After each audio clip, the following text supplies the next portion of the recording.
Lai žēlastība jums un miers no Dieva mūsu Tēva un no mūsu Kunga un Pestītāja Jēzus Kristus. Āmen.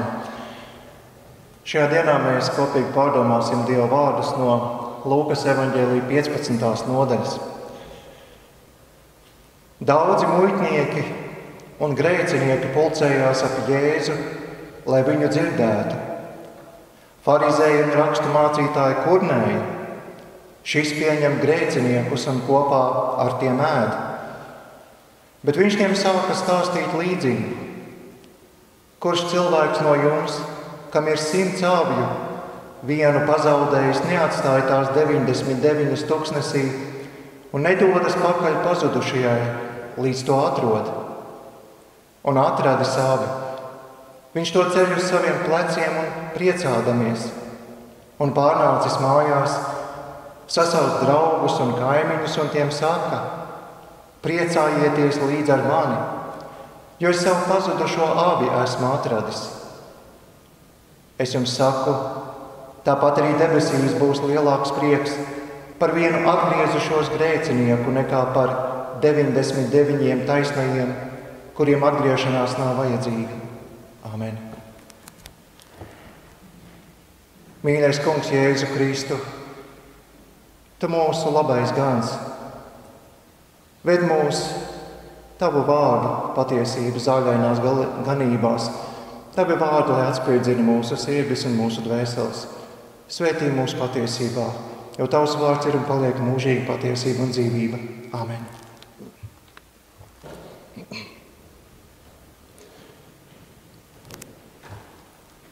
Kristīgajā pasludinājumā ir kādas patiesības, kuras es jums atgādināšu atkal un atkal no jauna.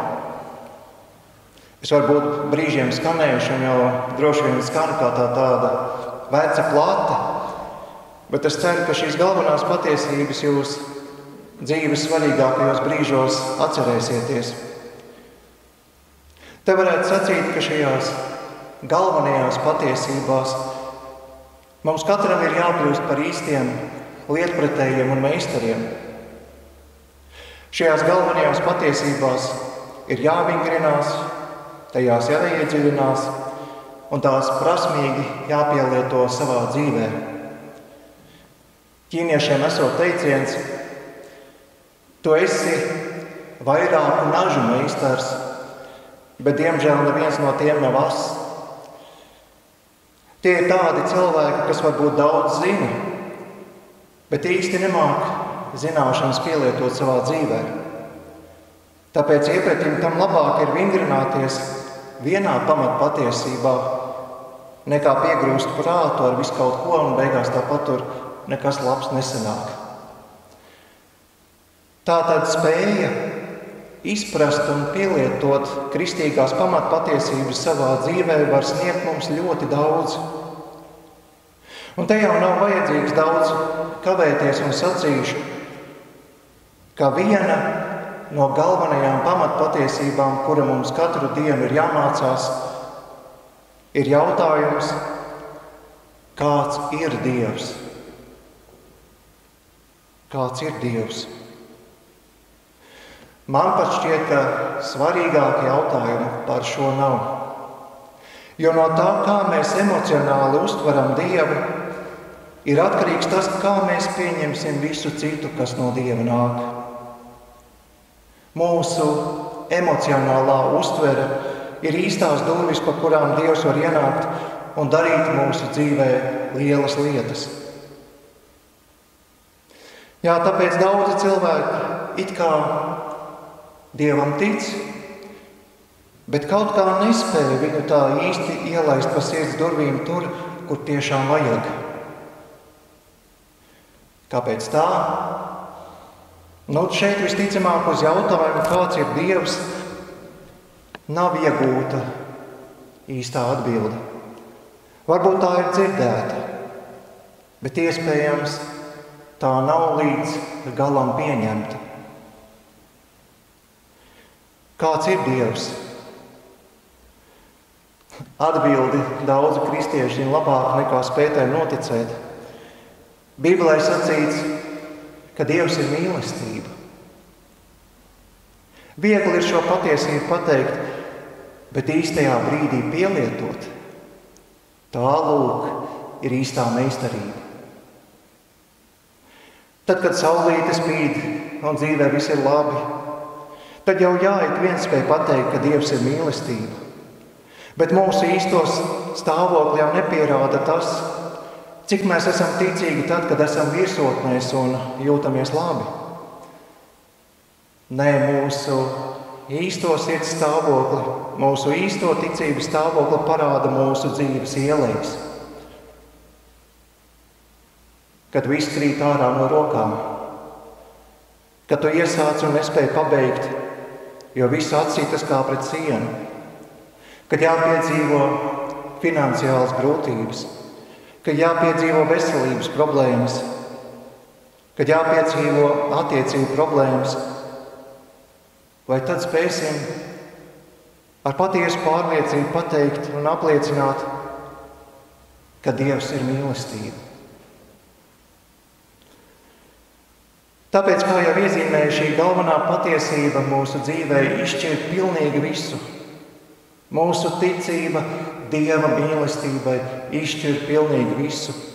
Tas izšķir to, vai savās problēmās mēs iestiksim vēl dziļāk, vai tomēr tiksim uz priekšu. Vai problēmas pārvarēs mūs, vai arī mēs ar Dievu palīgu pārvarēsim problēmas. Un labā ziņa taču ir tā, ka ar ticību Dieva mīlestībai mēs varam savā dzīvē pārvarēt pilnīgi visu, jo nav nekā tāda, ko nespētu pārvarēt un dziedināt Kristus tuvums. Bet, lai spētu noticēt Dieva mīlestībai, mums ir jāspēj atbildēt uz jautājumu, kāds ir Dievs? Dievs ir mīlestība. Jā, bet ko tas nozīmē? Kur es varu redzēt un iepazīt Dieva sirdi? Nekā citādi kā jau tikai Dieva dēla Jēzus Kristus personā. Iepazīstot viņu, tu iepazīsti to, kāds ir Dievs, kāda patiesībā ir viņa attieksme pret tevi. Un šajā vietā mēs nonākam pie mūsu šīs dienas speļķa teksta, kura centrā ir Jēzus sacītā līdzība par labo ganu. Jēzus kā labais gans. Šis ir viens no centrālajiem un nozīmīgākajiem Kristus un viņa darbu simboliem. Uz to, piemēram, norāda tas, ka līdz pat 3. gadsimtam kristietībā galvenais simbols nebija krusta zīme, bet gan Kristus kā labais gans. Krusta zīme savu centrālo vietu kristīgajā baznīcā ieņēma tikai pēc 3. gadsimta, kad Romas impērijā tā kļuva par valstiski atzītu reliģiju. Arī mani, protams, Kristus kā labais gans ļoti uzrunā. Un man pat bija doma, ja kādreiz man būtu tāda iespēja dibināt draudzi, tad es vēlētos to nosaukt Kristus labā gana draudze. Tā darot, es gribētu iekalt Dieva mīlestības darbu aprakstu pašā draudzes nosaukumā. Bet lai vai kā mums katram un ikvienam citam, kas vēlas iepazīt Dievu, Kristus sacītā līdzība par labo ganu ir augstā godā liekama. Vispirms līdzības ievadā mums tiek norādīts uz kontekstu, kādā šī līdzība ir sacīta. Daudzi muitnieki un grēcinieki pulcējās ap Jēzu, lai viņu dzirdētu. Šī varētu būt arī laba atbilde uz to, kas ir draudze. Draudze ir cilvēki, kas atzīst savus grēkus un pulcējas ap Jēzu, lai viņu dzirdētu. Un Jēzus vārdu dzirdēšana mums atkal norāda uz draudzes dievkalpojumu, jo tikai tur un tad ir dievkalpojums, kur skan un tiek uzklausīti Jēzus vārdi. Bet pats svarīgākais, ka šos dzīvības un žēlastības vārdus meklē tie, kuri redz savas vainas, nes savas dzīves nastas un vēlas tās nolikt pie Kristus kājām.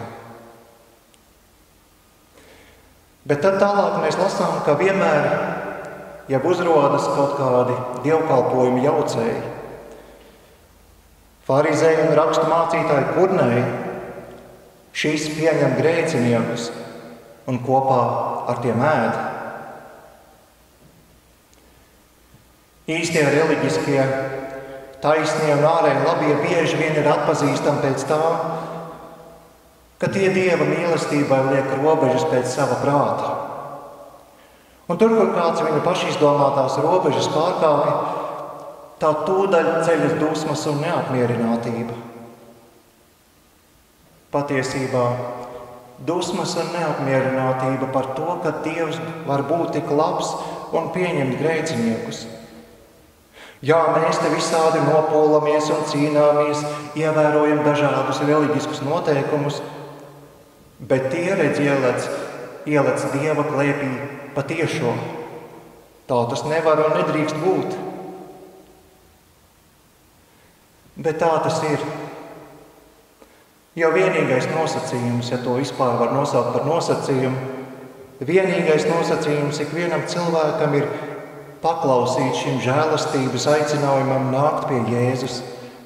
Viņš saka, nāciet pie manis visi. Visi muitnieki, visi grēcinieki, visi dzīves problēmu nomāktie, sērojošie. Jā, arī jūs, farizēji un rakstu mācītāji, nāciet visi. Un tad tālāk lasām, bet viņš tiem sāka stāstīt līdzību. Farizēji un rakstu mācītāji kurna te izrāda dusmas un neapmierinātību, bet arī viņus Jēzus nedzēna prom, bet tos māca. Ja kur gan citur, tad viņi arī varētu iepazīt patiesību, ja ne pie Jēzus. Vieniem ir nepieciešama dziedināšana no grēka un netaisnības, bet otriem nepieciešama dziedināšana no grēka un paštaisnības. Dievs savā mīlestībā sniedz savu glābšanu un padomu visiem. Un tad sāk skanēt šī skaistā himna Dieva mīlestībai, līdzība par labo ganu. Kurš cilvēks no jums, kam ir 100 avju, vienu pazaudējis, neatstāja tās 99 tuksnesī un nedodas pakaļ pazudušajai, līdz to atrod? Jau pirmajās Bībeles lapusēs ieskanās nots, ka Dievs ir cilvēku meklējošais Dievs. Kad Ādams un Ieva krita grēkā, tie Dievu vairs nemeklēja. Bet Dievs gan meklēja un sauca: Ādam, kur tu esi? Meklējošā labā gana balss skanēja toreiz Ēdenes dārzā, un tā skan vēl joprojām. Labais gans meklēja ikvienu cilvēku, un tik ļoti Dievs meklēja, ka kļuva par vienu no mums, lai iedrošinātu un caur saviem mīlestības darbiem mums atklātu, ka viņš taču nav kaut kāds miesnieks, kas grābj un kauj, bet gan viņš ir labais gans, kas ir nācis meklēt un glābt pazudušo. Un Jēzus Jāņa evaņģēlijā saka: zāglis nāk vienīgi, lai zaptu, nokautu un nomaitātu. Es esmu nācis, lai tiem būtu dzīvība un pārpilnība. Es esmu labais gans. Labais gans atdod savu dzīvību par savām avīm. Un līdzībā, ko Jēzus saka, mēs lasām, ka labais gans meklē nepaguris, kamēr avi atrod. Tāpēc, pat ja mēs dažkārt padodamies, nespēkā pagurstam, būsim droši, ka Jēzus nāks mums pakaļ un mūs meklēs. Tikai jautājums, vai mēs paši gribēsim viņu uzklausīt un viņam paklausīt. Un tālāk līdzībā lasām: un atradi savi, Labais gans to ceļ uz saviem pleciem priecādamies. Ak, cik labi, ka priecādamies, nevis lamādamies. Ja vēlamies iepazīt Dieva mīlestību, tad šī nianse mums ir jāpamana. Dievs par mums ir labākās domās nekā mēs paši par sevi. Pie viņa ir žēlastība, drošība un patiesa pieņemšana. Un viņš zina to, ko mēs paši varbūt kādreiz nezinām. Kā dzīve bez viņa jau ir pietiekoši liels sods. Tam likt klāt savas dusmas un sodu Dievs nevēlas. Tāpēc uzmeklēdams grēcinieku, Jēzus priecājas, nevis lamājas.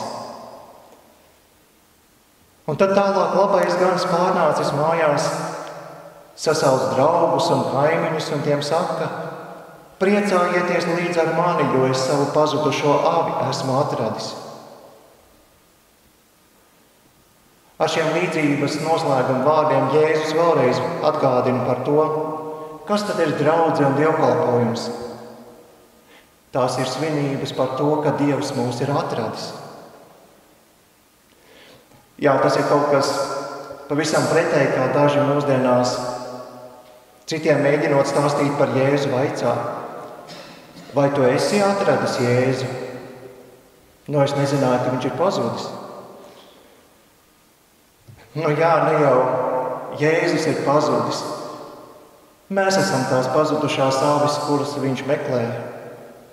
Un mēs viņa atrastie nākam, pulcējamies vienā ganāmpulkā un priecājamies līdz ar labo ganu par katru atrasto, par katru draudzē ienākušo, lai dalīta bēda būtu pusbēda un līdzdalīts prieks būtu dubults prieks. Tāpat arī debesīs būs lielāks prieks par vienu atgriezušos grēcinieku nekā par 99 taisnajiem, kuriem atgriešanās nav vajadzīga. Šeit paskaidrojot savu līdzību, Jēzus norāda uz debesu prieku par grēcinieku, kas tiek atgriezts. Bet šis debesu prieks jau nav kaut kur tālu, tālu projām. Šis debesu prieks ir šeit pat mūsu draudzes kopībā, kur Jēzus pulcina savus atrastos. Debesu prieks ir tur, kur mēs esam iepazinuši Dieva mīlestību un tai ticam. Jo, kā jau es pašā sākumā minēju, nav svarīgāka pamata mūsu dzīvei kā ticība Dieva mīlestībai. Bet šai mīlestībai ir saturs. Satverams saturs Jēzus labā gana tēlā. Tāds, kas atdod sevi, nepagurst mūs meklēt, uzticams, tāds, kas iedrošina, pieņem, mūsu dzīves nastas paņem, līdzjūtīgs, apklādams mūsu grēkus ar piedošanu. Viņš netur priekšā mūsu grēku sarakstu un visu laiku neatgādina par tiem. Dāvina prieku un sadraudzību ar sevi un citiem atrastajiem, no grēka, sāpju un ciešanu purvi izrautajiem. Tāds ir Dievs. Un lai viņš pats savā žēlastībā vairo ticību, mūsu ticību viņa mīlestībai. Ar šo mīlestību mēs pastāvam, ar to mēs patiesi dzīvojam. Mēs šajā mīlestībā priecājamies, tad tā, lai arī pavada mūs visos mūsu dzīves ceļos. Amen.